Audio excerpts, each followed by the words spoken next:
Baklas. Nasa lubong. For today guys, magko-construction worker tayo. Sobrang init. Mag-ano muna tayo, sunscreen. Kinando na isang kasama natin guys.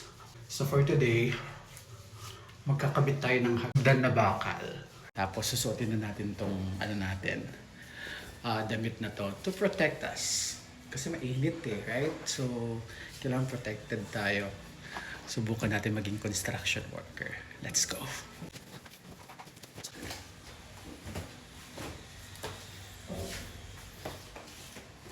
Ayan guys, ready na tayo.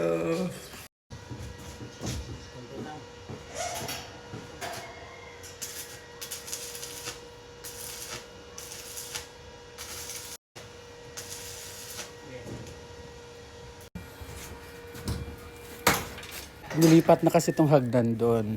Ayan. So dito yung magiging hagdan. Kailangan matanggal na yung doon, grills, dahil of course doon ka nadadaan. Baklas. Okay, lilipat yan doon sa bagong hagdan. Oo. Live.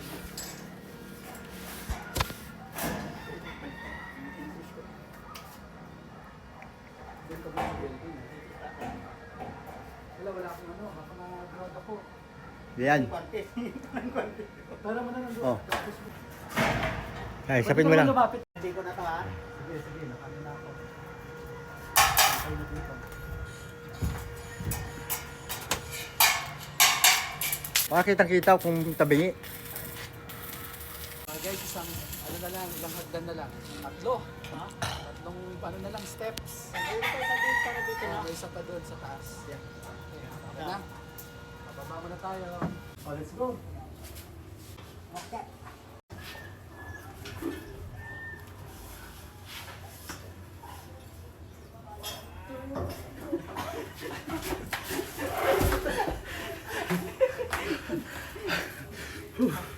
Nasa lubong. Malayo pala. Isa pa. Oh, dapat malapit ha. O yan. Wala rin dito. Right, lunch time muna guys. So, ganun talaga pag mga workers, may lunch time para magka-energy ulit. Balik tayo ng 1 p.m. Kanina, break time, 10 a.m. Merienda, soft drinks. Ngayon, lunch naman. So, let's go!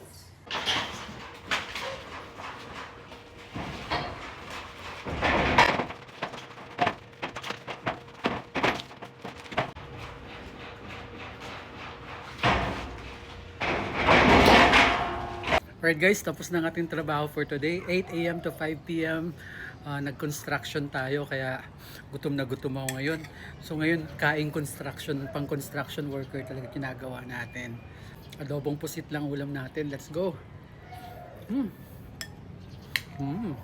Hindi biro maging construction worker, kaya saludo sa lahat ng mga construction workers dyan. Hirap ng ginagawa nyo. Yun lang guys, I'm your construction worker for today. Bye!